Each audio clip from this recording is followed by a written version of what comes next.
রকেটের ভেতরে বসেছিলাম, ভাবতে পারিনি আজকের এই সমাবেশে আসতে পারবো। এসে টেলিভিশনের সামনে দেখলাম ঢাকায় তিতুমির কলেজে প্রাক বিশ্ববিদ্যালয় সহ সারা ঢাকা শহরের কলেজ বিশ্ববিদ্যালয়ে বিক্ষোভ চলছে। সারা দেশে এখন ডাকাতি হচ্ছে, বাসে ডাকাতি হচ্ছে, ট্রেনে ডাকাতি হচ্ছে, একটা অরাজক অবস্থা তৈরি হয়েছে। আগেই বলেছে এদেশের শৃঙ্খলা ফেরাতে হলে নির্বাচিত সরকার দরকার।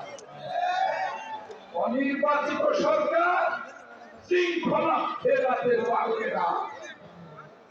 আমি টাঙ্গাইলের পুলিশকে ধন্যবাদ জানাতে চাই, পুলিশের সুপারকে ধন্যবাদ জানাতে চাই।